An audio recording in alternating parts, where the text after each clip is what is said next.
Amables televidentes, tengan ustedes muy buenos días. Estamos en el programa Sábado de Historia y en esta ocasión nos acompaña la profesora Mirta Hinojosa, cronista del municipio de Parás, a quien damos la bienvenida a nombre de regio.com, Regio Deporte, Regio Vivo, el canal de televisión de nuestros periódicos, y a nombre del ingeniero Leopoldo Espinosa Benavides, bienvenida.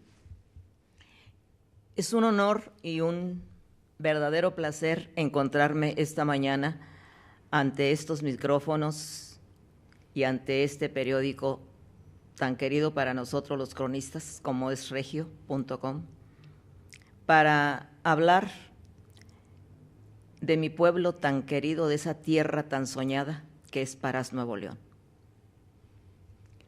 Maestra, vamos a hablar a lo largo del programa, tenemos casi una hora porque ya se nos fueron algunos minutos mientras nos instalábamos. Vamos a hablar de los orígenes, de los datos históricos del pueblo, de los atractivos, de la gastronomía, en fin, de toda la historia que está oculta por allí y que hoy la vamos a conocer de Parás, Nuevo León, para la gente que no conozca este municipio. Adelante, maestra. Encantada. Los antecedentes que se tienen desde 1830, 1840, más o menos, donde gente originaria de Agualeguas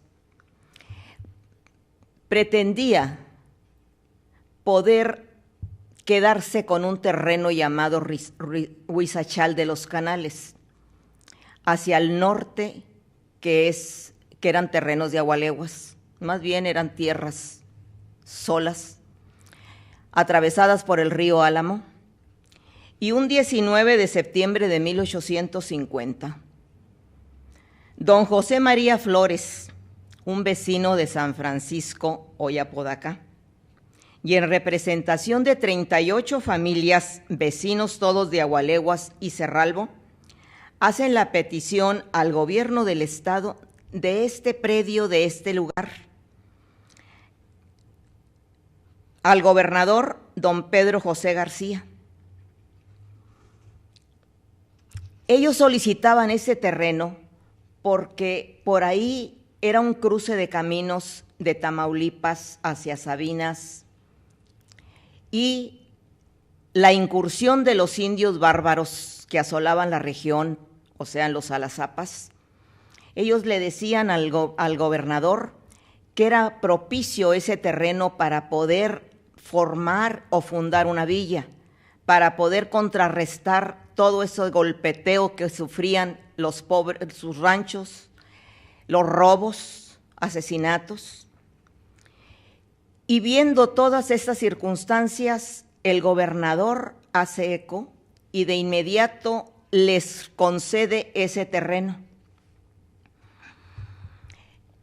Ese terreno, al llegar los primeros pobladores y empezaron a incursionar, le dan el nombre de Villa de los Dulces Nombres, Jesús, María y José. Después, por un decreto, el 104, se le da el nombre de Parás, al conmemorarse el primer aniversario del primer gobernador constitucional, don José María Parás y Ballesteros. Por eso hoy mi pueblo, ese pequeño municipio tan querido, se llama Parás y orgullosamente se lleva ese nombre. Maestra, entonces en aquel tiempo los indios eran terribles, no dejaban en paz allí a los pobladores. Muchos asesinatos, les robaban el poco ganado que tenían, la caballería, todo, eran asolados. Los primeros pobladores, porque lo primero cuestionamiento que se les hizo el gobernador era que para que pudiera fructificar esa villa, debía de haber una saca de agua. Y la hicieron con muchos sacrificios, que era la presa, una presa, para que pudiera haber las áreas cultivables, hubiera siembra, regadío, y fue a través ahí del río Álamo, que era con mucha corriente. Los abuelos, según contaba y narraba la abuela, mi madre,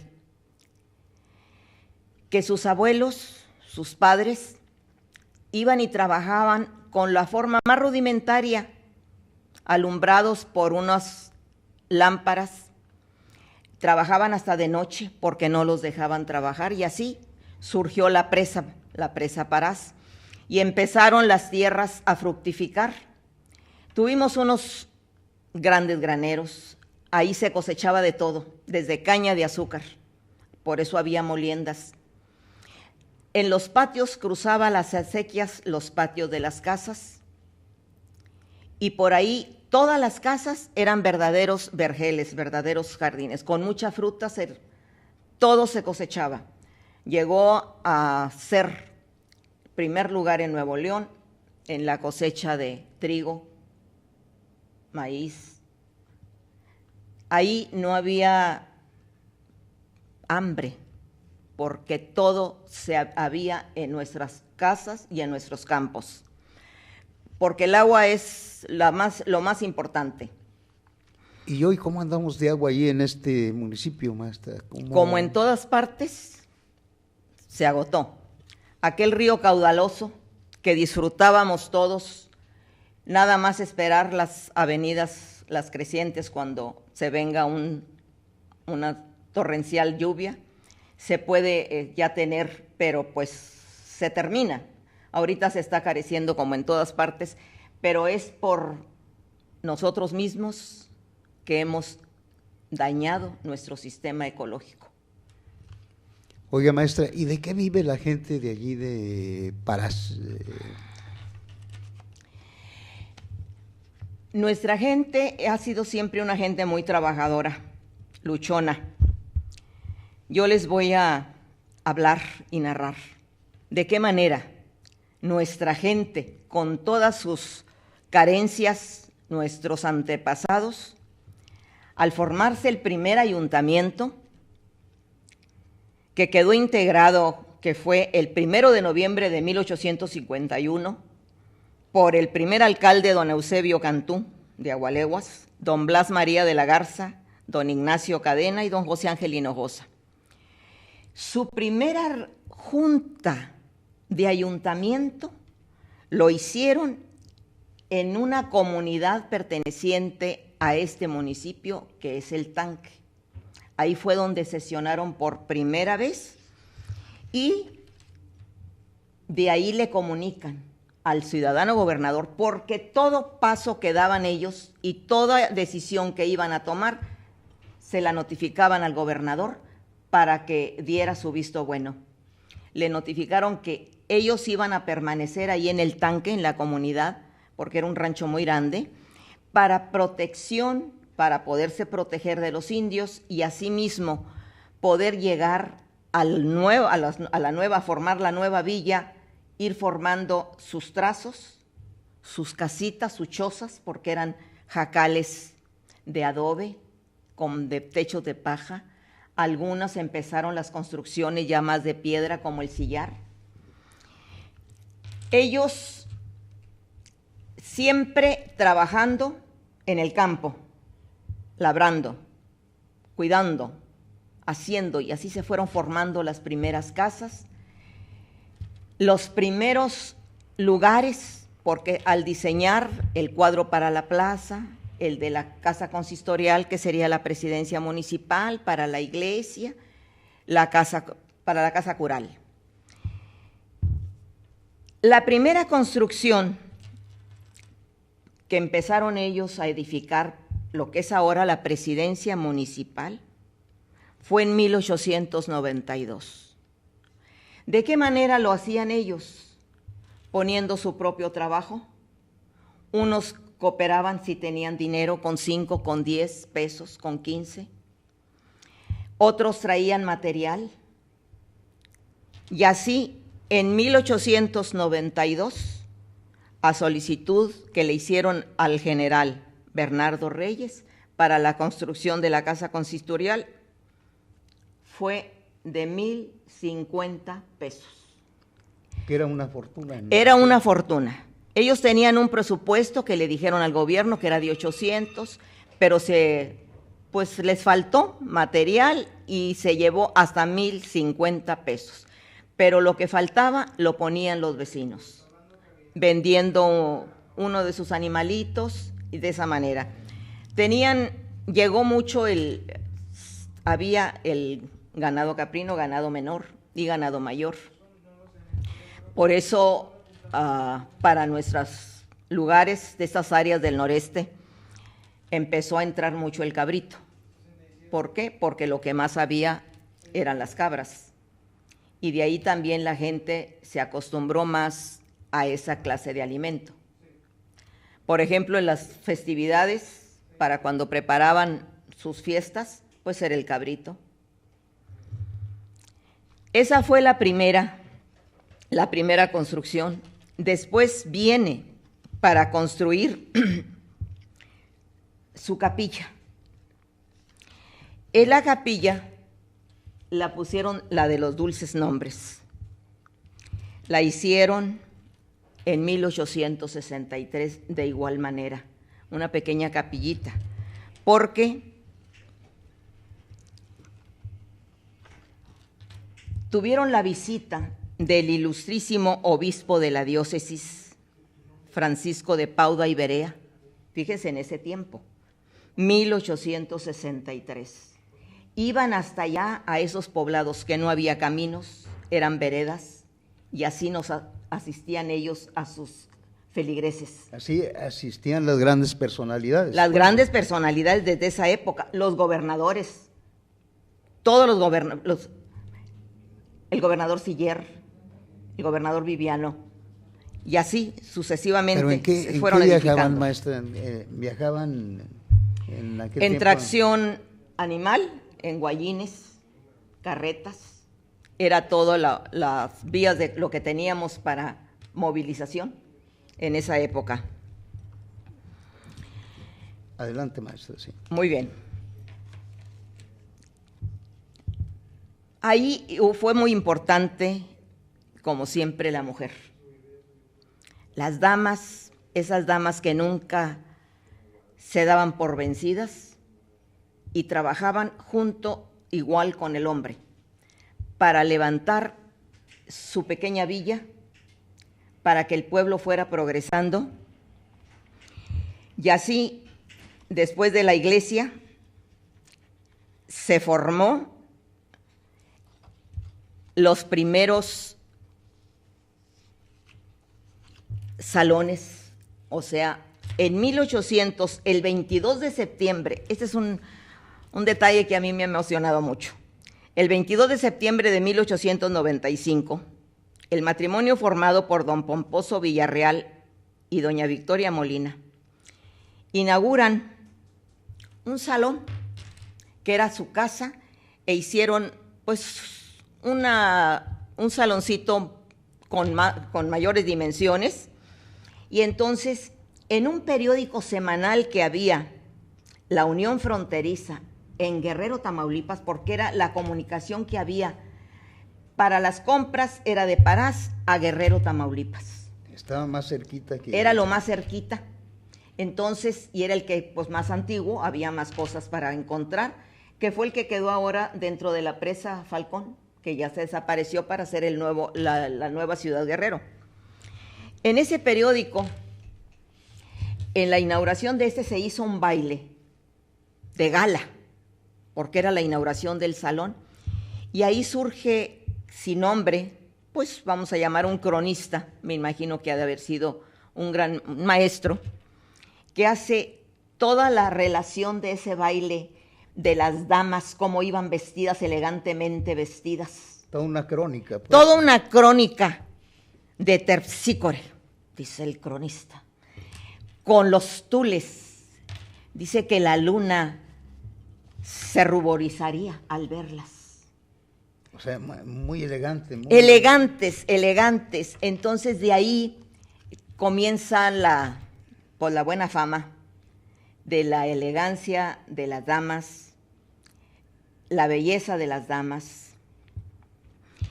y se organizan y forman el primer club de damas, las señoras, el Atalaya del Progreso. En 1918, su primera presidenta, doña Felicitas Pérez de Molina.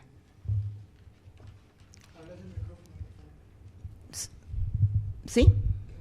Sí. Ajá, adelante, adelante. Sí.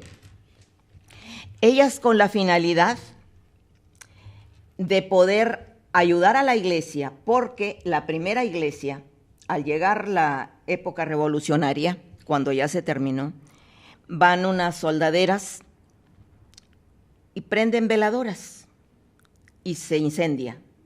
Queda en ruinas, ya no tenemos iglesia, todos los oficios religiosos, la gente tenía que ir a bautizos, matrimonios hacia Gualeguas, en Guayines, a caballo, como podían, ¿sí?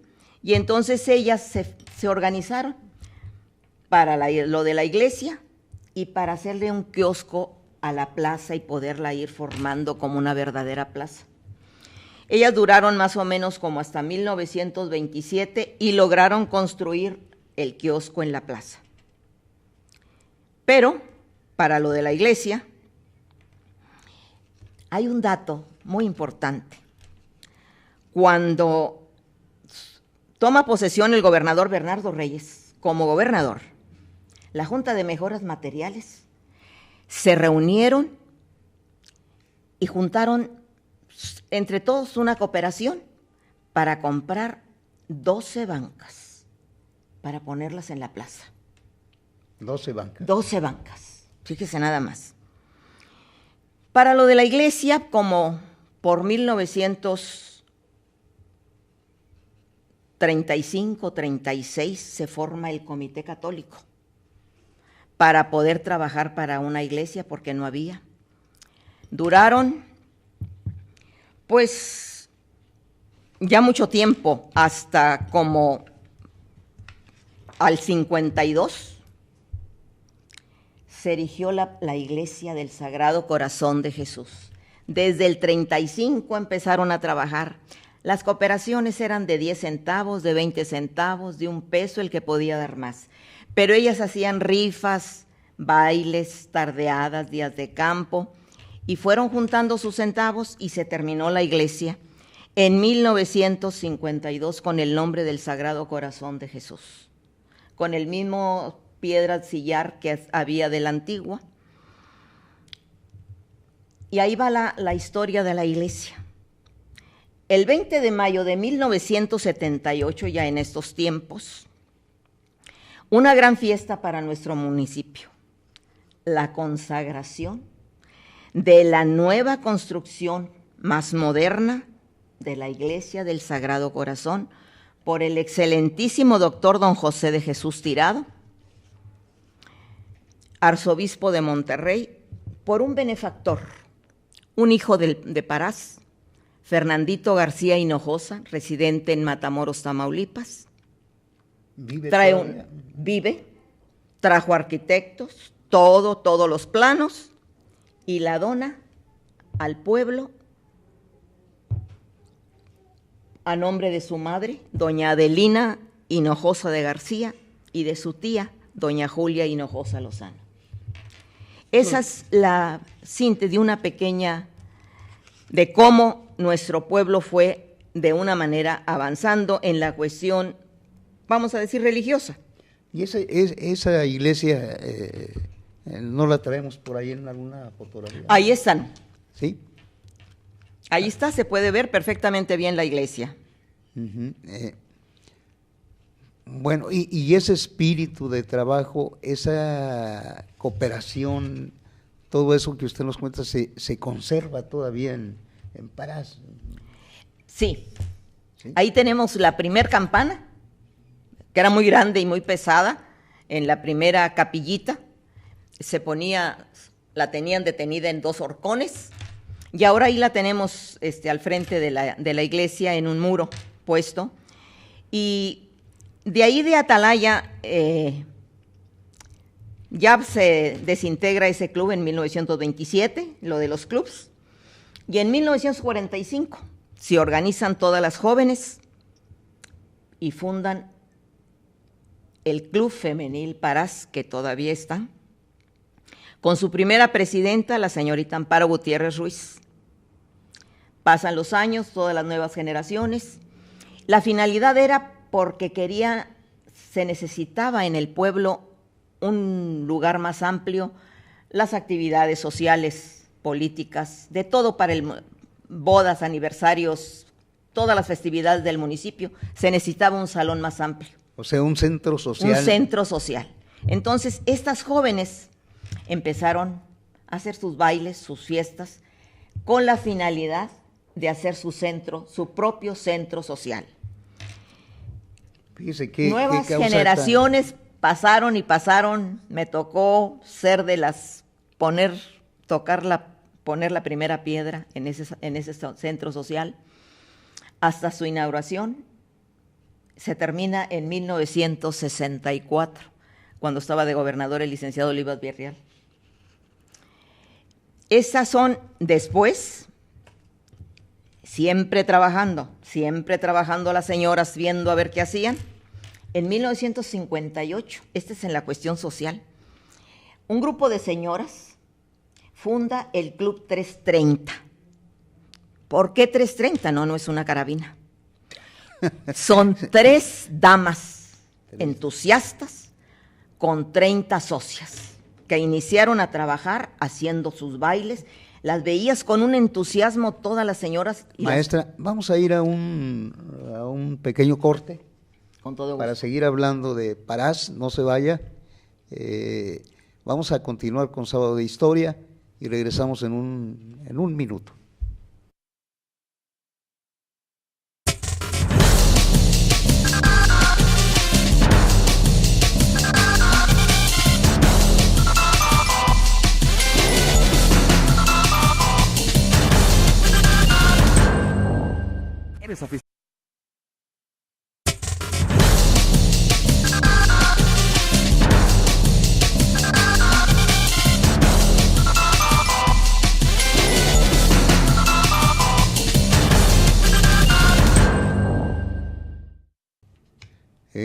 Buenas tardes otra vez, o buenos días, perdón. Estamos en Sábado de Historia, platicando con la profesora Mirta Hinojosa, cronista del municipio de Parás, Nuevo León. Y estábamos platicando, maestra, de lo trabajadoras que son las mujeres ahí en Parás, Nuevo León. Nos habla usted de una asociación que aún sobrevive también para causas sociales, ¿verdad? Muy bien. Sí, lo del Club de las Damas de 330, ellas lo hicieron con el fin de ayudar en algunas obras benéficas del municipio, y así ellas, con su cooperación, a través de sus fiestas, de todo lo recaudado, un monumento, el monumento a la Madre, que está en la plaza, ahí en la plaza, fue inaugurado el 10 de mayo de 1967. El escultor fue el Cuauhtémoc Zamudio. Ese día, pues fue un día de fiesta, y máxime el Día de las Madres, tan bello día que ya se acerca, el 10 de mayo. Y en 1975 se funda el Club de Leones, que está todavía vigente, un poco está impaz, un poco, y ellos, pero trabajando y haciendo sus obras benéficas para lo que es creado el Club de Leones, tienen su propia cueva. Vamos a lo que usted me diga. Ahí tenemos ahorita la plaza, la pueden ver. Está el centro social, del cual les hablo, está al frente al norte. Tenemos la presidencia municipal, que conserva los 3 arcos de la inicial. Ya le han hecho algunas remodelaciones hacia adentro, pero todo el frente ese era el tamaño, que era nada más una sola pieza, la antigua, pero ahí conserva todavía sus 3 arcos. Y a un lado está la escuela primaria Aquiles Cerdán, y luego tenemos la iglesia del otro lado, y ahí tenemos el monumento a la Madre, y ahí hay una biblioteca pública dentro de ahí estamos viendo la iglesia, Tenemos una biblioteca pública que fue en honor, un homenaje a esa biblioteca, pequeña biblioteca, a una maestra muy querida del pueblo, la profesora Julianita Hinojosa, viuda de Hinojosa Garza. Maestra, ¿terminamos ya con los datos históricos o se nos queda algo por ahí en el tintero? Si no, para empezar a hablar de los atractivos turísticos de Parás. Claro. Pero dígame usted si todavía tenemos por ahí algunos datos. Voy a hablarles algo de las tradiciones, porque nuestras tradiciones han sido muy arraigadas y muy bonitas. Acaba de pasar una fecha muy bonita, el día de ayer, que es el Día de la Santa Cruz. ¿De qué manera se celebraba o festejábamos ese día?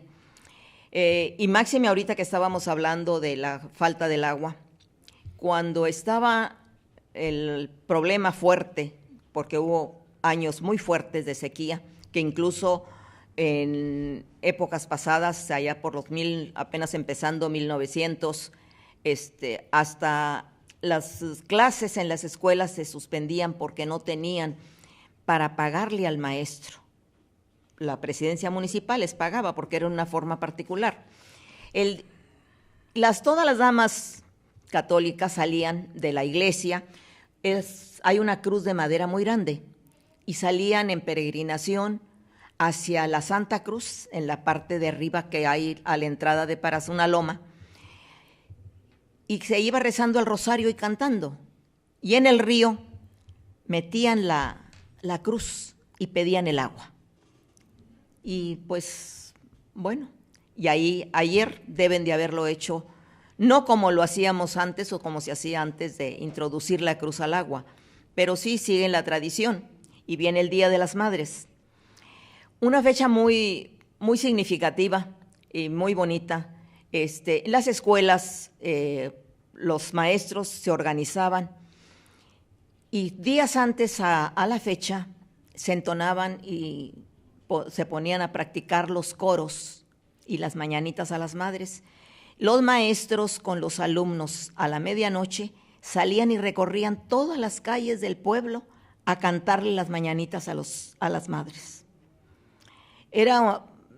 Me tocó de niña y me tocó luego después ya como maestra, y luego seguían, se oía ya a lo lejos, en aquella soledad o en aquella que había tanta paz en la noche, que no había ruidos, se empezaban a escuchar ahí en otras calles ya el acordeón, donde ya los hijos mayores llevaban la serenata a las madres. Los niños, todos los niños, cómo lo disfrutaban, y luego, ya durante el día, a preparar el festival de la noche, las famosas comedias, con las recitaciones, los bailables, en fin, una tradición muy bella que afortunadamente ese es algo que se ha ido perdiendo. No se hace más. Lo de los alumnos no. Porque nos pasa de que ya ahorita van maestros de otros municipios, ya no se quedan. Antes lo hacíamos porque todos éramos de ahí, los maestros de ahí del pueblo, y el arraigo y el amor al pueblo por darle y porque siempre esté adelante, entonces eso es lo que te hace ser mucho mejor. Quien llega de otra parte no le tiene amor. Él cumple su tarea, sus horas y se va. Lo demás queda hacia atrás. Y esto, no hay manera de que se pueda recuperar ya esto, ¿no? Vamos a tratar de volverlo a recuperar con lo que quede, ya de los mismos padres de antaño, con los maestros que nos quedan ahí en el pueblo, y a través de la presidencia municipal, porque son actividades que no se deben de perder. Desde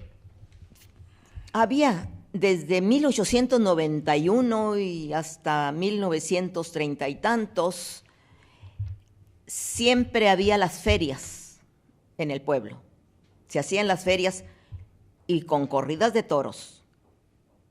Ahí teníamos toreros. Uno fue mi abuelo, don Martiniano Ruiz, don Guadalupe Lozano, don Gregorio Martínez, e incluso don Pablo Salazar de Sabinas Hidalgo y don Fernando Viejo. Las jóvenes, las madrinas, vestidas de manolas, recorrían el pueblo en los fortingos de la época, descapotados, y ellas iban luciéndose porque ya eran las madrinas, iban a la corrida de toros. Se hacían las kermeses en la plaza, con todo lo concerniente lo que era la kermés, los disfraces, las húngaras, las que vendían esto, las floristas, las pajareras, todo. Los bailes, una maravilla, de todo, de siempre, los bailes organizados en el club. Y con mucho orden, maestra. Con mucho orden, porque ha de saber que para nuestros bailes del club femenil de las damas, cuando era el aniversario, ahí no se le permitía ni al más joven que no fuera de traje. Ahora... Una costumbre muy bonita, ¿verdad? Preciosa, porque los veíamos a los jóvenes en el día, andaban en sus carros, cuando ya empezaron a venir, que se iban a Estados Unidos, muy arregladitos, y luego iban al baile. No. Aquí es el respeto, porque es un baile de gala, aquí están tus hermanas, aquí están tu familia, tus papás, todos, y toda la gente anda muy bien, todos ordenaditos. Y todos iban con su traje. Las respectivo. damas con sus trajes largos y todos los caballeros, jóvenes y viejos, todos de traje. Y la gente de más atrás, pues siempre se quedó acostumbrada, como nuestros maestros.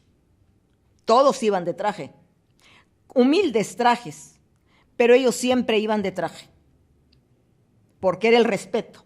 Por eso decían el respeto hacia el maestro. Entonces el respeto pues se gana en todos los aspectos. Oiga, maestra, eran trajes humildes. Me llama la atención que, o sea, no eran los grandes trajes de marca, sino trajes hechos o no muy finos, pues por eso quiere Pero decir usted. Ellos, le voy a hablar de una modista. Tuvimos muy buenas. Una de ellas, bueno, me enorgullezco de ello, porque era mi madre, la señora Marta Ruiz Treviño, viuda de Hinojosa. Ella fue una gran maestra empírica. ¿Pero por qué ellas todas? Porque en las casas, todas las jóvenes estaban en sus casas y a todas las enseñaban a bordar y a hacerse su propia ropa. Además, había un maestro, el maestro Amador Lozano. Él daba clases de música y las jóvenes, muchas de ellas, tocando mandolina, violín, aprendían un instrumento. Él les enseñaba con nota la música. Él formó grupos musicales, orquestas. La primera orquesta, una de las primeras orquestas, con sus sobrinos que todos tocaban. Fueron muchos grupos de ahí musicales guiados por el maestro. Los hermanos Reséndez, Héctor, Daniel Reséndez, y así. Y hablo de nuevo con las damas. Entonces, mi madre fue una gran modista. Al quedarse sola, ¿cómo podía subsistir? Pues le decía a mi abuela, pues puedes coser, mija, tú puedes hacerlo. Y ella, como te elaboraba o te podía diseñar o hacer un traje de novia, te podía hacer un traje sastre perfecto como el mejor sastre de la ciudad. Bien hechos, pues. Solo con una cinta de medir. Solamente. Tuvimos a otra excelente dama, Carolina Lozano Vélez. Ella sí estudió corte y confección. Las que podían estudiar o algo iban a Nuevo Laredo, venían aquí a Monterrey, ella en 1920 termina su corte y confección, se va al pueblo y empieza a instruir a varias jóvenes en 1923. En 1927 va a Villaldama, Nuevo León, y forma un taller de corte y confección para que aprendieran las jóvenes. Y ella fue el pilar o la semilla en 1929 para que en Sabinas Hidalgo de ahí se formara y luego lograra el de la gran fábrica del vestido. Ella formó ahí un taller de corte y confección y que de ahí surgió el primer taller de don Rogelio Morales en Sabinas Hidalgo. Carolina, ella después, cuando ella se casa, se viene a Monterrey y se dedica exclusivamente a la confección de trajes de novia y vestidos de gala. Son personajes de nuestro pueblo. Y esas costumbres se han ido perdiendo, se perdieron. Pues ahora, como todo es marca, y con tener la frontera tan cerca, estamos a 30 kilómetros de Ciudad Guerrero y cruzando la frontera que es Falcón, la presa Falcón, y de ahí van y vienen hasta McAllen, Roma, Río Grande, y todas las gentes, la mayoría, los que están en Estados Unidos, que ya viven allá, vienen cuando hay todas las festividades, para todo, ellos siguen viniendo. Y entonces, pues, ¿qué vamos a pedir ahora que se sienten a una máquina? Pero las jóvenes todas trabajaban. Las jóvenes que ya no podían, nomás había la escuela primaria, en ese tiempo, y surgieron 3 talleres de bordado, el de doña Margarita Canales de García, y los que más perduraron fue el de doña Julia Hinojosa de Lozano y doña Celeste Ruiz de Hinojosa. Eran talleres de bordado donde se bordaban fundas, sábanas, delantales, servilletas, y las jóvenes, al sonido del pedal de la máquina, entonaban las canciones de la época. La alegría de la juventud, ellas no sentían el cansancio. ¡Qué belleza! Y todo eso se acabó, maestra. Se acabó. Mire, ahorita incluso hasta en Sabinas Hidalgo, tanto que hay de vestido, sigue todavía.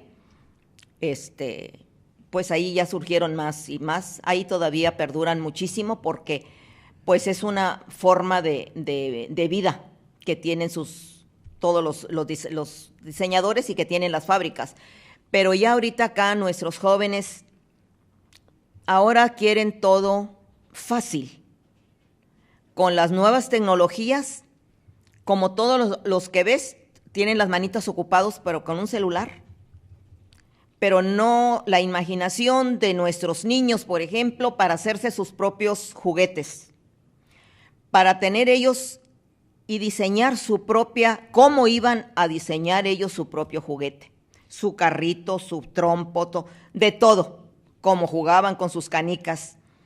En estas tradiciones, por ejemplo, nuestras carreras, los días cuando se festejaban el día de San Juan, San Pedro y San Pablo. Ese día de San Juan era la disfrutada en el río Álamo, porque era un río bellísimo con aquella agua tan profunda y todo, bellísima, limpia.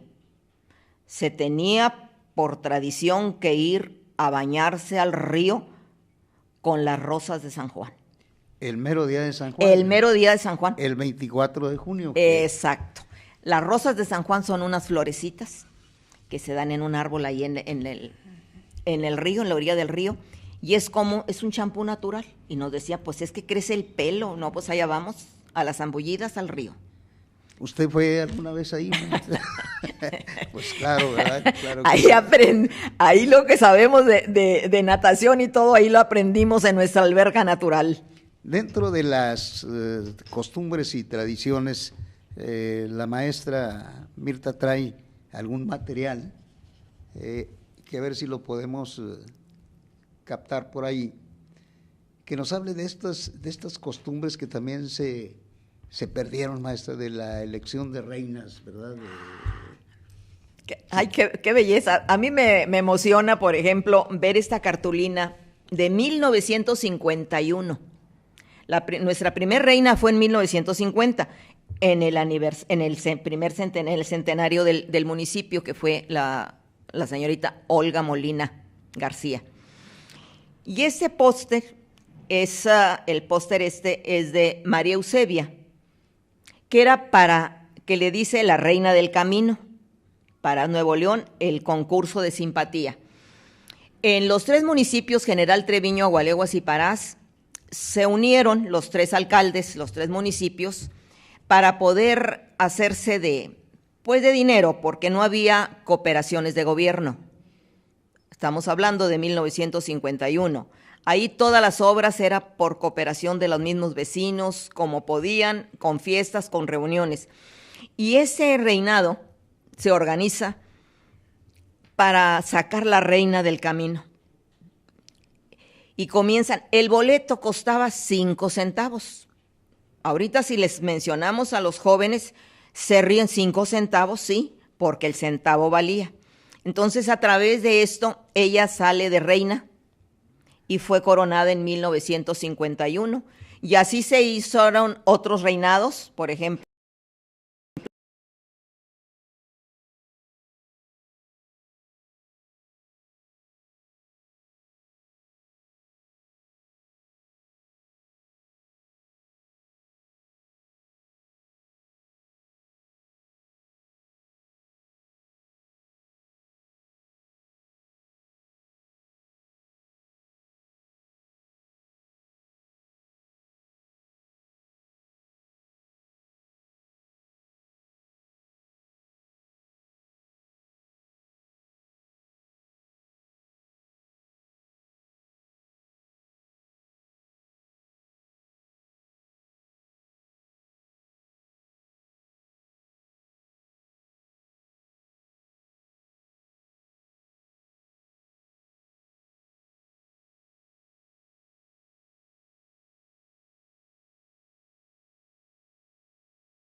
Tenía que trabajar para sacar su parte y poderla pagar.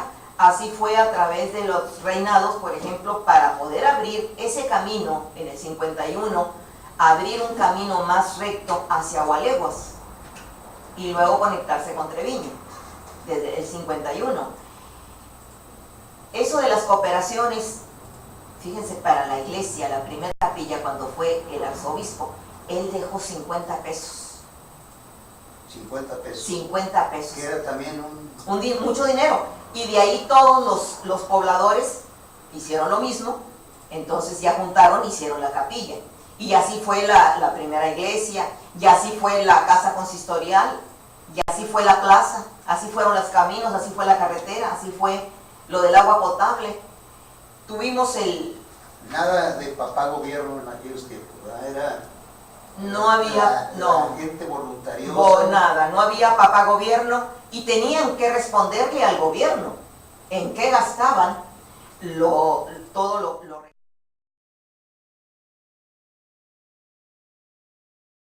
La época revolucionaria, 1914, entran unos bandoleros, asaltan la presidencia municipal, la casa del alcalde y se llevan los pocos centavos que había.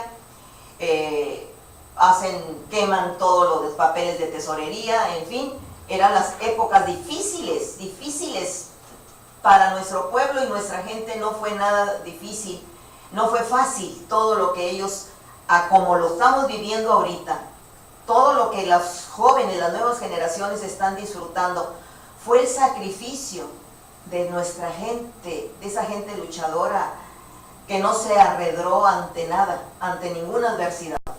Lamentablemente, maestra, se nos fue el tiempo.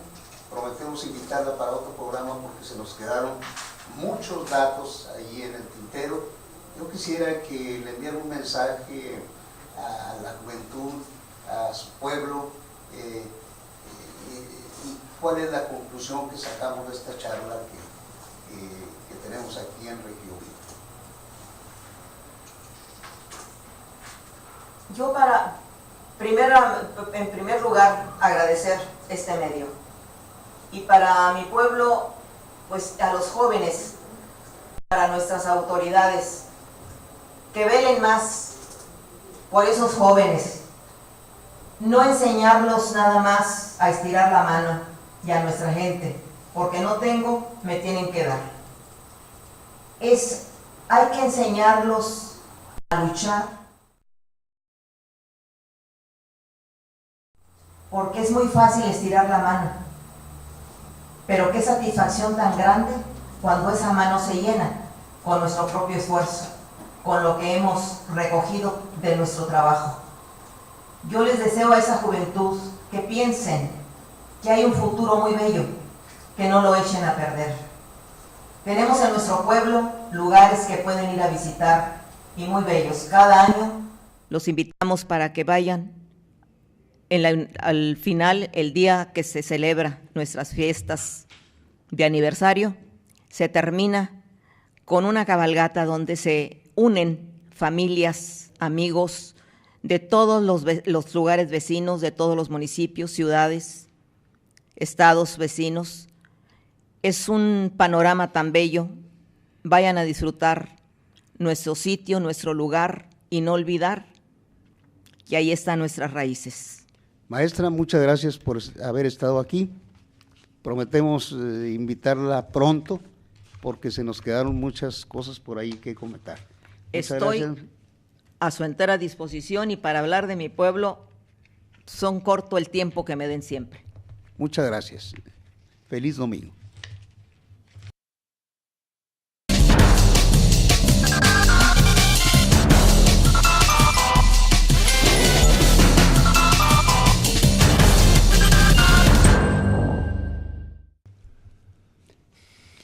Muy buenas tardes, estamos en el programa Sábado de Historia y le damos la bienvenida en esta ocasión al profesor Francisco Sepúlveda García. Voy a presentarlo primero. Profesor, bienvenido a regio.com, Regio Deporte, y nuestro canal de televisión que se llama Regio Vivo. A nombre del ingeniero Leopoldo Espinosa Benavides, le damos a usted la bienvenida.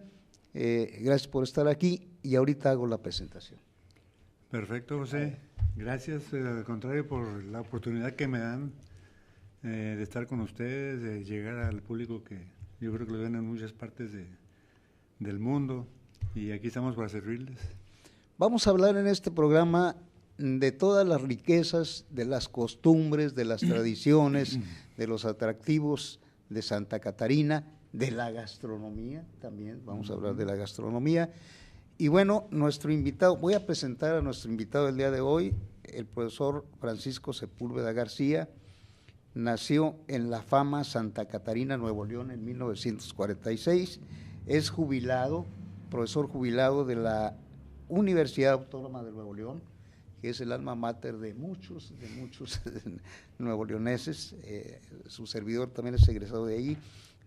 Tiene diversos diplomados de Ecología, Cultura e Historia.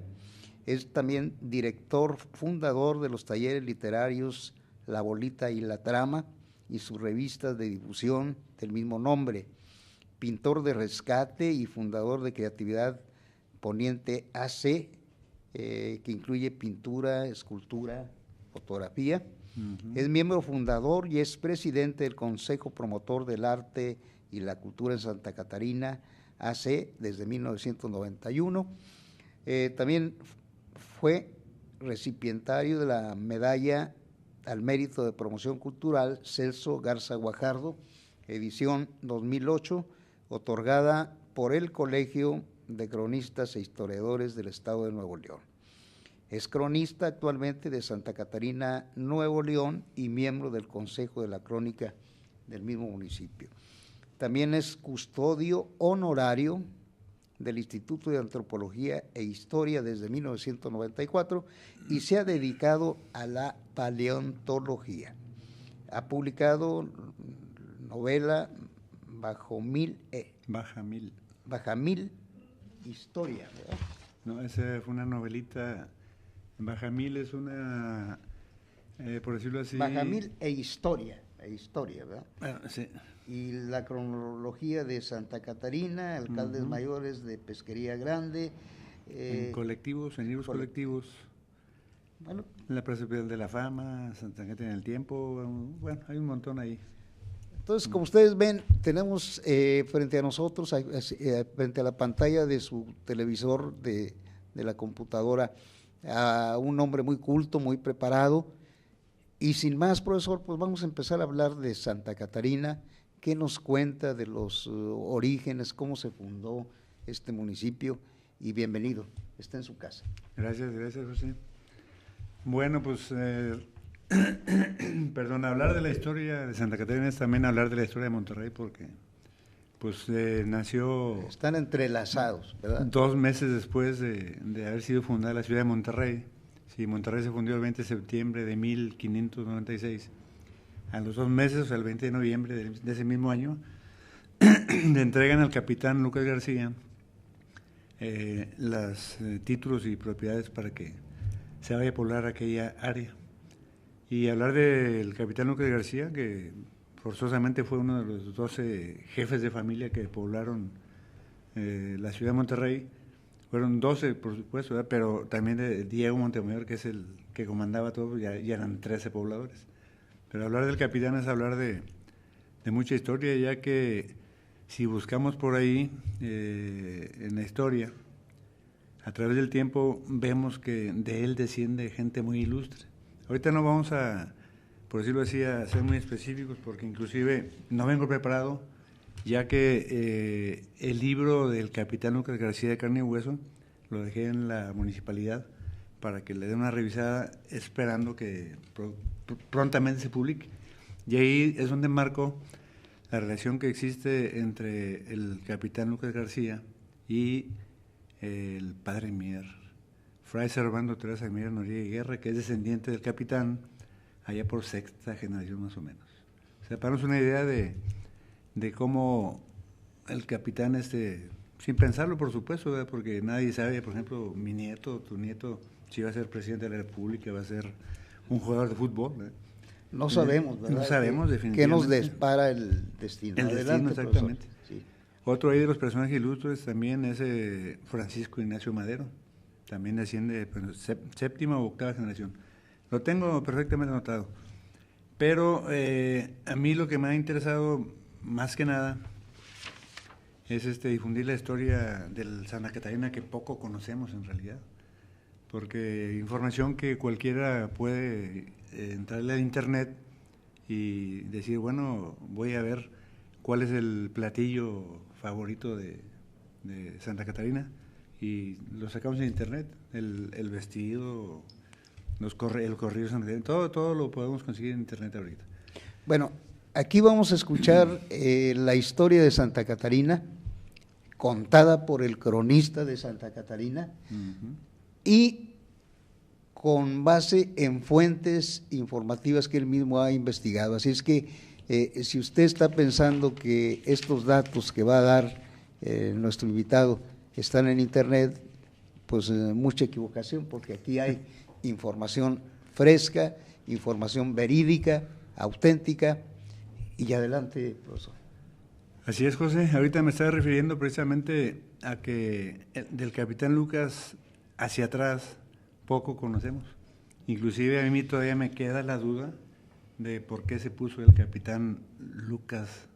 Bueno, el nombre de Lucas es correcto, pero ¿por qué el apellido García? No lo he encontrado, para ser franco. Por otro lado, en fichas genealógicas, que la genealogía, hay mucha gente que sí que hace las fichas y las va poniendo en internet o en publicaciones especiales, y ellos no buscan la forma de tramar o hacer una historia. Ellos simplemente aportan, como siempre lo hizo el gran maestro Israel Cavazos, en su síntesis de protocolos. Él tiene ahí toda la información, pero él hizo la historia de Monterrey de acuerdo a las propias fichas que él armó.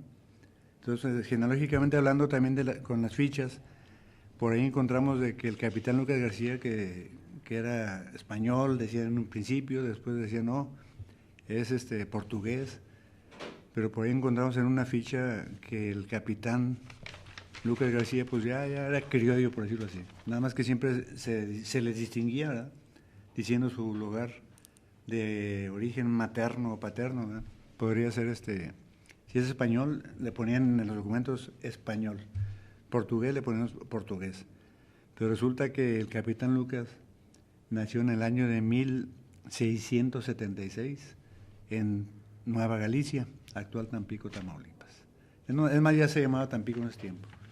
Y eso pues, ¿no?, es un cambiazo tremendo que nos da en la historia, al menos para los que estábamos con la idea de que era portugués auténticamente.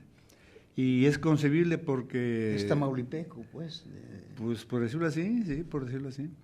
Pero es concebible porque era la ruta, inclusive por ahí entró Carvajal de la Cueva para venir a la conquista, y a partir de Tampico eran las 200 leguas que le concedían por ahí en las... Pero luego ya se fue más regiomontano que... no, claro. Y al checar la fecha esta, coincide con otra información que tenemos por ahí también de Mendirichaga, el cual establece que cuando se refiere a Bartolomé, me parece que es Bartolomé García de Quintanilla, hijo primogénito del capitán Lucas, él establece, entró a la edad de 20 años, casado con Juliana de Quintanilla y con su hijo Bartolomé. O sea, se refiere al capitán Lucas García, por supuesto. Entonces coincide de 1576 a 1596, son 20 años exactamente. Y lo digo porque en una ocasión se hizo una representación de aniversario de fundación de Santa Catarina, un 20 de noviembre, y sacaron un capitán Lucas García todo barbón. Y pues ya después salió el comentario, oye, ¿para qué lo ponían al señor todo barbón? Él no entró anciano, entró joven. Y ya después lo corroboramos con 2 fuentes. Adelante, perdón. O sea, don Francisco, que la historia está expuesta a que se distorsione, así como me lo está platicando, pues, ¿verdad? De que una persona puede ser de una manera y luego la pintan de otra, y bueno, para evitar ese tipo de cosas aquí tenemos... Bueno, no podríamos hablar así de distorsión porque pensaríamos que pudiera ser intencional, ¿verdad? Lo que pasa es que nos basábamos en la información que teníamos anterior, pero lo que nos ha enseñado la modernidad es que entre más avancemos en la historia, entre más avancemos hacia el futuro, más conocemos de nuestra historia. Y lo vemos en paleontología, si vemos por ahí programas de History Channel, de dinosaurios y todo eso, vemos que ahora tienen conocimientos que no se tenía hace 10, 20 años sobre la paleontología, los dinosaurios. Y entonces el aspecto, ¿cuál era? ¿No era así como lo pintaron, pues, con barba y eso? Bueno, porque hay una situación muy especial. La mayoría de los autores y de los grandes santones de la historia le ponían, por ejemplo, capitán Don Lucas García, teniente Don Diego Rodríguez, teniente Don Diego Montemayor. Entonces, al ponerle el don al principio, decían, no, pues uno se lo imagina ya señores grandes, bigotones, barbones, ¿no? Y no era, no siempre era. Los que tenían el modo más o menos se afeitaban y todo. Inclusive Diego Montemayor juró dejarse crecer la barba hasta no hacer una venganza de una afrenta que le hicieron por ahí, lo cual indica que Diego no siempre andaba barbón. Hasta que le hicieron esa afrenta, él dijo, juro o voto a Dios, como decían antes, me voy a dejar la barba hasta que no cobre esa afrenta. Entonces eso nos dice más o menos que no había que andaban todos barbones, ¿verdad? A menos que no tuvieran los medios apropiados. ¿Alguna pregunta, José, para seguirle aquí con este señor? Bueno, no, continuamos con los datos históricos, muy interesantes, sí. Bueno, ok. Ahora, también en otra ficha bibliográfica por ahí encontramos de que el padre del capitán Lucas García venía siendo Baltasar de Sosa, así lo vemos en los nombres. Pero en las fichas viene como Baltasar Castaño de Sosa. Entonces por ahí lo empecé a relacionar con Gaspar Castaño de Sosa, que fue primer alcalde de la Villa de San Luis, que fue los viajes de exploración a Nuevo México, fundador de la Monclova, y al ver eso salió la duda inmediatamente, ¿no? Bueno, ¿De dónde lo García? Bueno, no, eso ya no lo aclaré, no aclaré más que mi duda. Dije, no me queda claro de dónde viene la García, y no lo he encontrado todavía. Pero el padre Baltasar de Sosa, él se quitó lo de Castaño.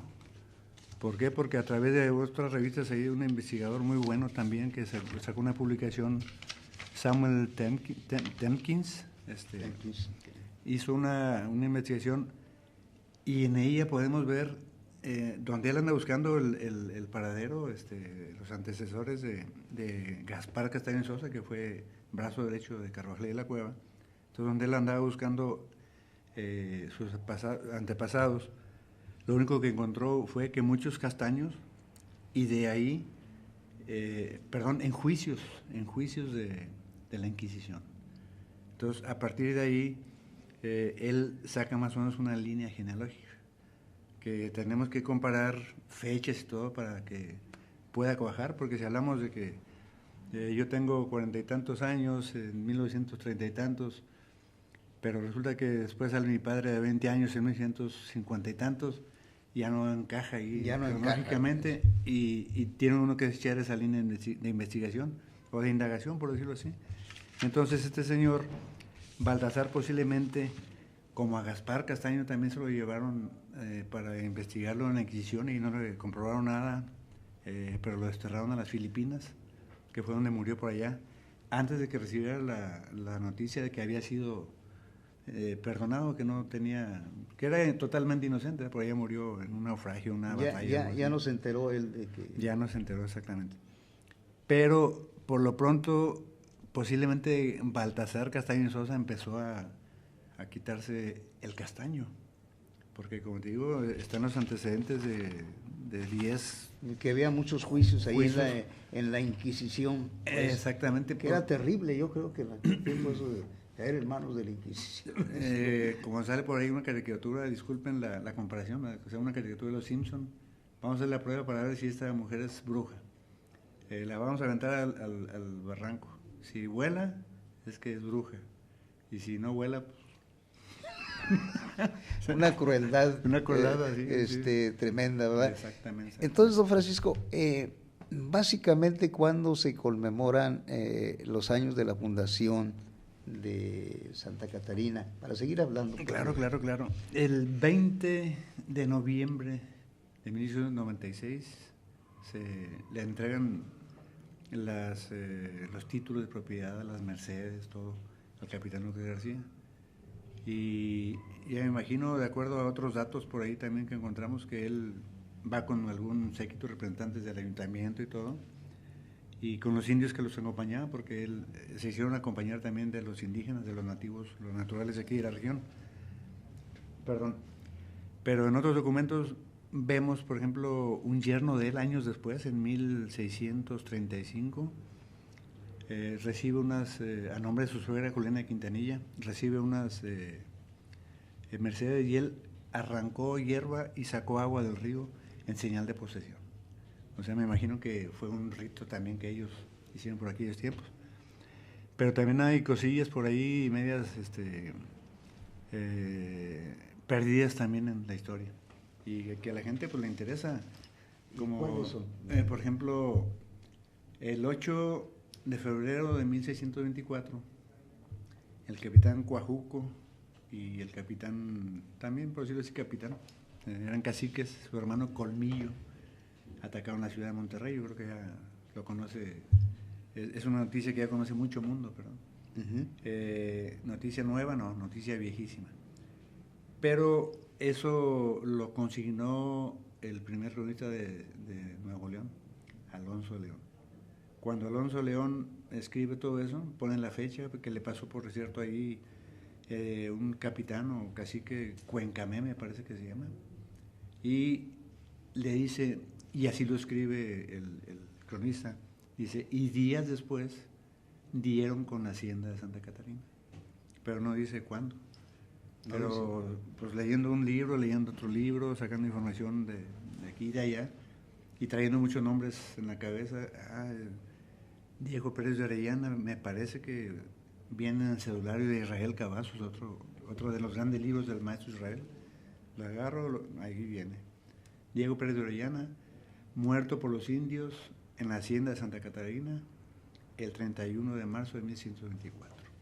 Entonces ahí, como te digo, José, encontramos una fecha que no existía. Nada más asaltó Coajuco la hacienda, mataron a Diego Pérez de Orellana y se acabó. Pero ya vimos que O sea, les faltaban datos a los cronistas, pues, a la hora de... Pues a todos nos faltaban, lo que pasa es que... buscando aquí, buscando allá. Y muchas veces se comete una siripendia, ¿verdad?, que le llaman. O sea, un hallazgo o un invento, que se refieren a los inventos principalmente, casual. Entonces yo buscando otras cosas también, carancho, aquí esto se relaciona con nuestra historia y empezamos a meterle. Benito Juárez, por ejemplo, estuvo, de acuerdo a una placa que está ahí en la casa, no sé si tengan la imagen de Benito Juárez por ahí, de la casa de Juárez. De la casa de Juárez. Si nos hacen el favor, ya estoy metiéndome allá con el cuerpo técnico. Sí, pues para que nos la muevan y ir acorde con lo que estamos ahí también traía un cuadro de la casa fuerte del capitán López García, la que quemó Coajuco. Ajá. Pero, a ver, la siguiente, vamos a ver. Bueno, mientras... bueno. Esa mera es. Esa es. A ver, nos explica entonces, profesor, ahí. Está la iglesia que en 1864 no tenía la torre ni el reloj. Esa se construyó hasta 1979. Pero tenía una espadaña nada más. La espadaña venía siendo una estructura con un hueco para la campana. Ahí llamaban a los fieles. Entonces en la casa que está de este lado que tú estás tapando ahorita, José. Sí. Ahí se ve la casa de Juárez. Ajá. A ver, vamos para acá. No hay forma de... hasta ahí llega el fondo. Bueno, ok, pero yo creo que sí se alcanza a apreciar. Bueno, ahí está. La modernizaron, era una casa muy bonita. Tenía unos caballeros águila, unas cosas por ahí. Caballeros águila, no, unos caballeros. Adornos 100% correspondientes a 1800, por ahí. Y ocurre que hacen una reforma por ahí en 1953 y le quitan la fachada porque estaba cayendo, una casa muy antigua, por supuesto. Ya no queda igual, pero como quiera ponen un busto de Juárez y una plaquita. Dice, aquí estuvo Juárez en 1864 y viene la fecha y todo. Ya no quedó igual, pero ahí está. Exactamente. Bueno. Pero también rechecando y viendo ahí que inclusive para la estancia que tuvo Juárez allí, llegó a dormir, forzosamente salían de Saltillo en la mañana y como era un montón de gente que se iba transportando en carretas y en malos caminos, salían, no sé, a cierta hora de la mañana y para la tercera llegaban a Santa Catarina y ahí se dormían. Era cuando la presidencia nómada de... Errante. El gobierno errante. De Benito Juárez.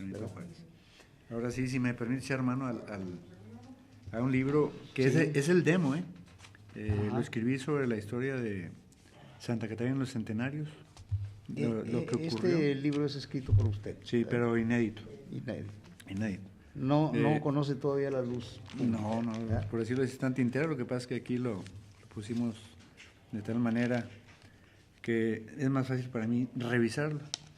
Entonces, aquí viene el Benito Juárez en Santa Catarina, es una de las partes de lo que estábamos hablando exactamente, ahorita. Sí. Porque el libro abarca desde situaciones que se dieron en la Guerra de Independencia hasta la Revolución Mexicana, todo lo que sucedió en Santa Catarina. Y por ejemplo, cuando llega el 11 de febrero en su primera visita de 1864, el 10 de febrero, perdón, al otro día en la mañana, día 11, le escribe una carta a su yerno, Pedro Prida de Santa Cilia. Dice: Santa Catarina, febrero 11 de 1864. Mi querido Santa, estoy aquí porque se presentan algunas dificultades para ir a Monterrey. Aquí está la fuerza toda de Guanajuato. No tengan cuidado, yo les diré qué hay. Su afectísimo Juárez. Ese le escribió por ahí, ¿no? Y él venía a hacer unos arreglos con Santiago Vidaurre, el gobernador. Finalmente no llegan a ningún acuerdo, y el 14 se regresa y vuelve a dormir ahí. No hay forma de comprobarlo aparentemente, pero en la tercera visita Juárez escribe una carta desde Saltillo, porque dijo: voy a regresar a arreglarme a Santiago Vidaurre, ¿no? Y le dice: señor presidente del Ayuntamiento de Santa Catarina, muy señor mío, suplico a usted que tenga la bondad de ver al señor cura para que me facilite alojamiento mañana en la noche, que estaré en ese punto con mis ministros para ir a Monterrey pasado mañana. Soy de usted atento, seguro servidor, QBSM. Son unas siglas de quien besa a su mano. ¿Y esos Juárez. documentos existen? El anterior no, lo saqué ahí en otra relación, que tengo por ahí la referencia de la nota de biográfica. Digo nota al pie, pero este documento está en el archivo de Santa Catarina, Nuevo León, fechado el 31 de marzo del 64. Y al mismo tiempo también Guillermo Prieto le escribe otra carta, pero él escribe al encargado de la posta, o sea, la casa de hospedaje, por decirlo así, de Santa Catarina. Dice: muy estimado señor, por no saber el sí de la persona en cuya casa me hospedé las 2 veces. Ya dijo que se hospedó también cuando pasaron para Monterrey, o sea, el día 14. Y así sí continúa el texto, ¿eh? Y ya la tercera visita es cuando se complican las cosas, que vienen los franceses sobre la ciudad de Monterrey, y el día 15 de agosto, que es cuando termina también la presidencia de estar aquí porque él instituyó aquí la presidencia de la República. Mientras él estaba aquí, era la capital de la República. Era la capital de la República. Exactamente. Entonces el día 15 de agosto tiene que salir y por ahí le escribe una carta, después se lo platica. Aparte de que ahí lo consignan varios, entre ellos Jorge Pedraza también, que escribió un libro muy bueno sobre eso. Él, de su propia mano, le escribe a Juárez a Matías Romero. Dice: a consecuencia de la terminación salí de Monterrey, el día 15 dormí en Santa Catarina y el 16 llegué a Santa María, tatas. Pero total, dice que la madrugada del 16, él salió el 15, y la madrugada del 16, estando en Santa Catarina, dice: me siguieron hasta Santa Catarina, donde mataron un soldado e hirieron a otro. Las guerrillas de Quiroga, que era el brazo fuerte de Santiago Vidaurre. De Santiago Vidaurre. Personaje también muy discutido, ¿verdad? En la historia. Tremendamente, que por cierto hay una calle en Santa Catarina que se llama Santiago Vidaurre. ¿Ah, sí? Y hay que checar si no hay otra en alguna otra parte, pero es polémica la situación. Estamos hablando del municipio de Santa Catarina. Yo quisiera preguntarle, profesor, para revolverle un poquito allí. Adelante. ¿Cómo era Santa Catarina en sus inicios? ¿Había agricultura? ¿Qué cultivaban? ¿Y cómo se ha ido transformando de aquellos años a la fecha? Bueno, ahí tenemos que hablar a grandes saltos en el tiempo, por decirlo así, porque para empezar, cuando Coajuco asalta ¿cómo se llama?, la hacienda y le quema la casa grande, se lleva 200 fanegas de trigo y cosecha, utensilios, ropa, todo, cosas que tenía por ahí. Y por supuesto el capitán y su familia pues viven en Monterrey, y acá era la hacienda. Entonces ahí en la descripción que hace el capitán Lucas cuando reporta ese robo a Diego Rodríguez, que es su hermano, y era el justicia mayor, ahí establece uno de los testigos, me parece que fue Diego Montemayor, el nieto, le establece ahí que la hacienda era una de las más prósperas de la región y que valoraba fácilmente los 10,000 pesos. Pero 10,000 pesos, estamos hablando de 1,624, ¿verdad? Que era un dineral. Que era un dineral, sí, ¿verdad? sí. Que ahorita ya, si ahorita son importantes, ¿verdad? Pues en aquel tiempo. En aquel tiempo con mayor razón todavía. Entonces, la hacienda, por otras situaciones de ahí, en reportes de visitas de gobernadores, de tenientes de gobernadores, y nos dicen que siempre tenía gente a su servicio, o sea, indígenas. En algunas se les da permiso para ir a recoger, a Juliana se le da permiso, pero ella por supuesto que no va en persona. Manda a recoger a los indios a los indígenas que ella había dejado ir en la temporada de tunas y mezquites, porque les encantaba y ellos comían, preparaban sus alimentos. Y cuando se llegaba la época de la cosecha, pues les hablaban. Y la hacienda tenía otra hacienda por ahí que se llama la hacienda de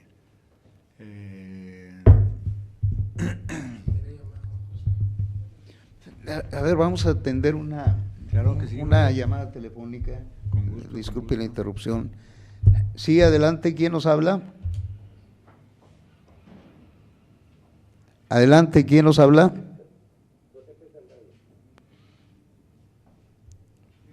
A ver, ¿qué habla José P. Saldaña?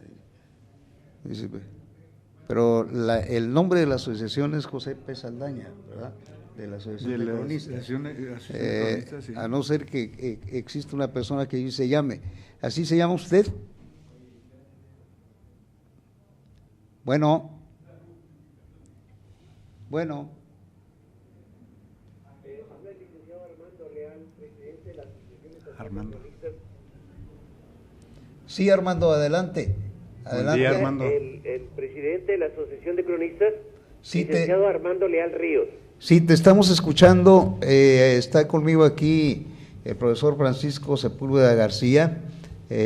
Adelante, Armando, te escuchamos. Sí, Pepe, nada más para felicitarlos. Pues muchas gracias.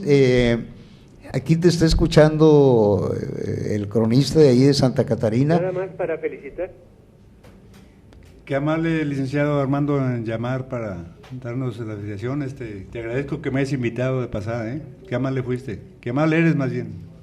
Y bueno, pues sábado a sábado, si nos estás escuchando todavía, Armando, porque… Un minuto, Pepe, nada más para felicitarles tanto a Mirta Hinojosa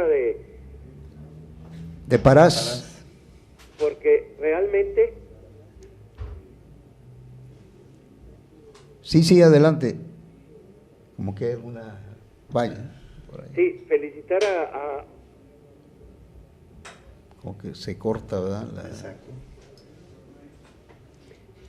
Como que tenemos algún problema con la al contrario, mi comunicación. querido Pancho, Manda, licenciado. Parece que hay problemas con la comunicación. Parece que tenemos problemas con la comunicación porque de repente se corta, Armando. Te agradecemos mucho el han comentario. tenido una buena… Mande, adelante. Caray, hombre, pues qué lástima que no se escuche bien. Ojalá que estos programas sigan. Sí, por supuesto que vamos a continuar, vamos comenzando ya sábado a sábado están… Una felicitación, mi querido Francisco, y adelante en la entrevista. Realmente nos sentimos muy complacidos.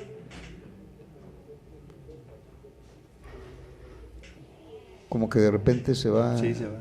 se va la voz, ¿verdad? Perfecto, licenciado. Muchas Sí. gracias. Ojalá que estas promociones sigan. Sí, Bien. claro que sí, Armando, vamos a continuar. Tú sabes que sábado a sábado están aquí los cronistas de cada uno de los municipios y de los cronistas que pertenecen a la Asociación de Cronistas José P. Saldaña y bueno, lo hacemos con mucho gusto, es una labor que está haciendo nuestro De lo director que general. están comentando. Sí, Armando. Como que de repente se corta allí, no nos llega bien una disculpa allí a nuestro teleauditorio porque pues no, de repente no nos llega bien la comunicación. Armando, de repente te escuchamos, de repente no te escuchamos. Te agradecemos mucho tu llamada. Vamos a continuar hablando de Santa Catarina. Gracias, licenciado Armando.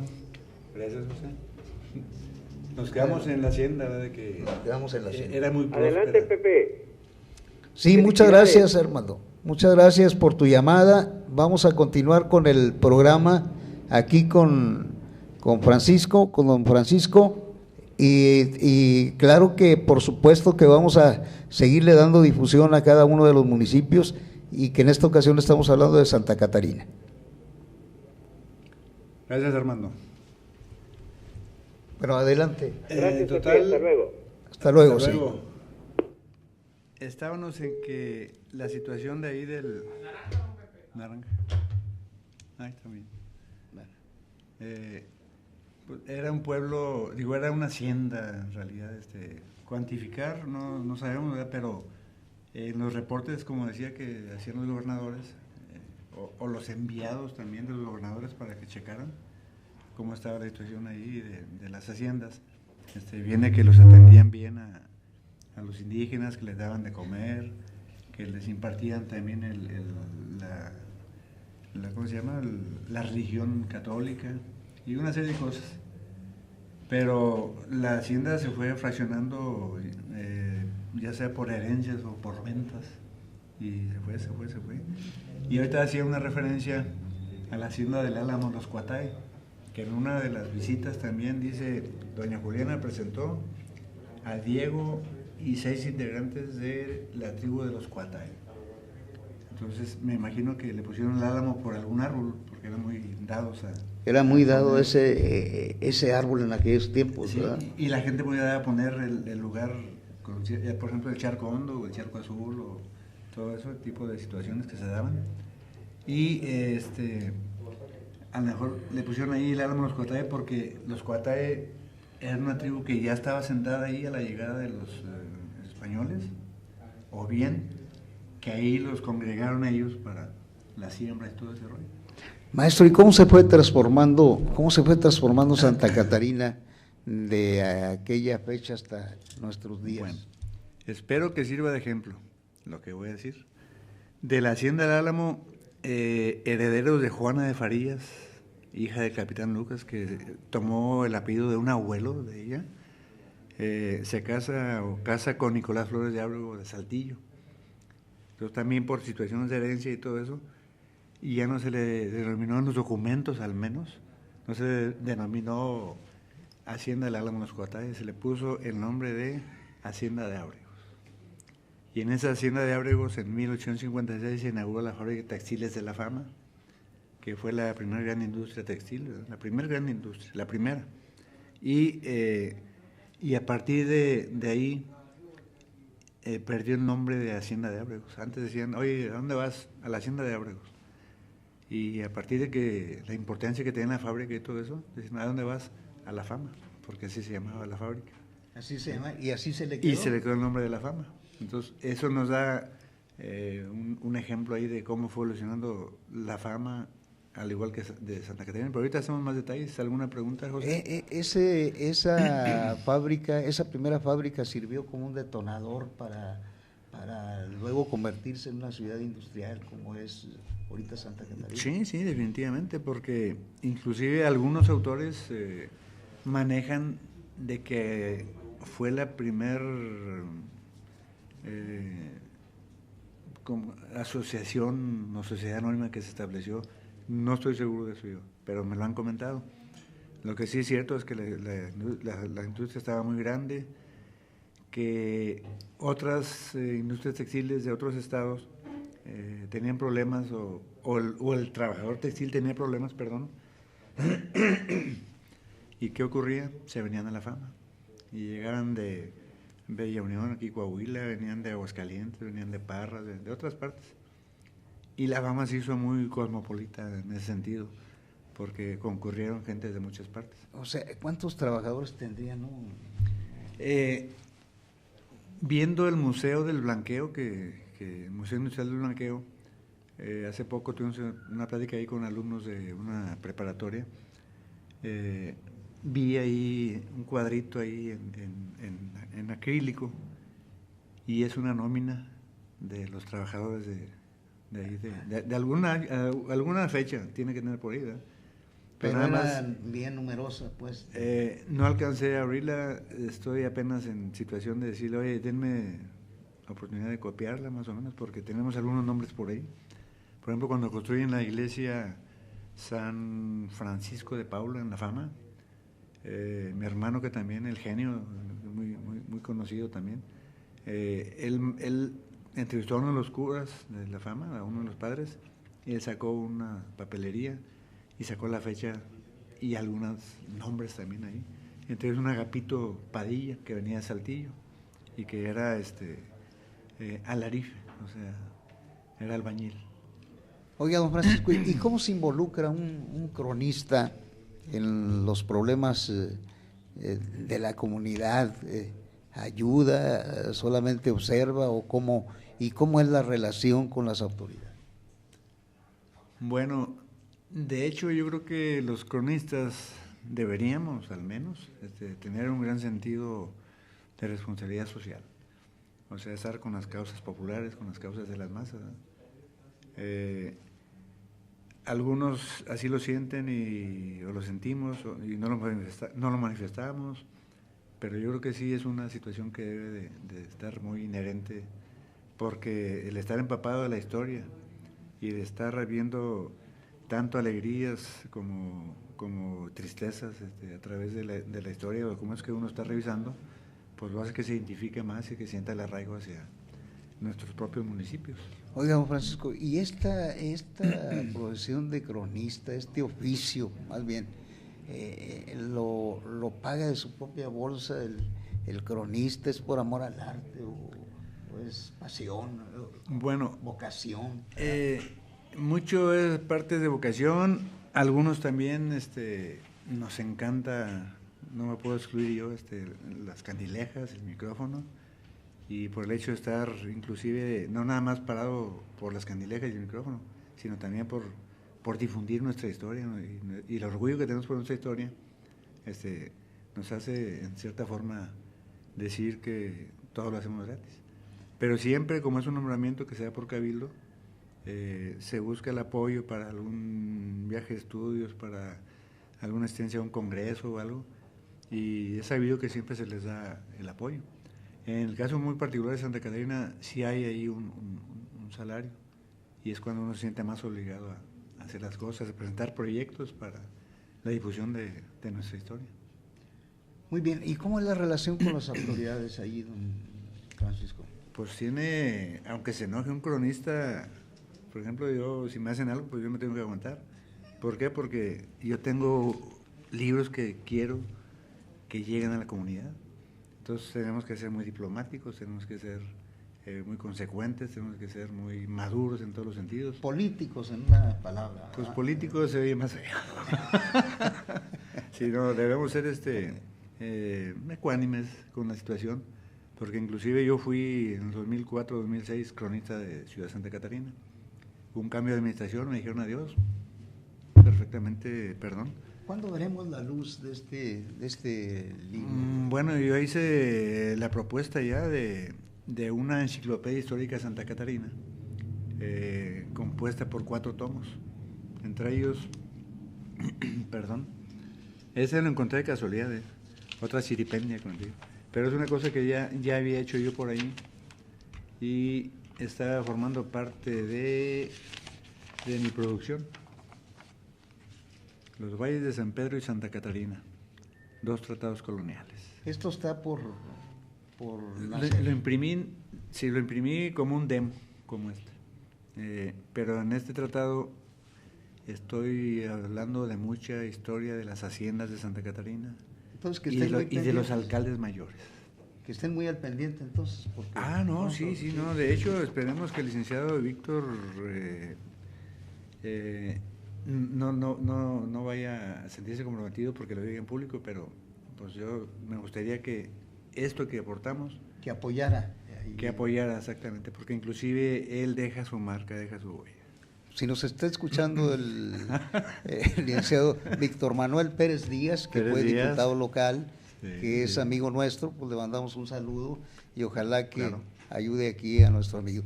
Lamentablemente, don Francisco, se nos ha terminado el tiempo. Mi productor, mi director ya me está apurando, pero vamos a dejar abierto aquí la invitación para que en otra ocasión podamos platicar, porque se nos quedaron muchos datos en el tintero. Muchas gracias. Es nuestra obligación, señor productor. Muy buena.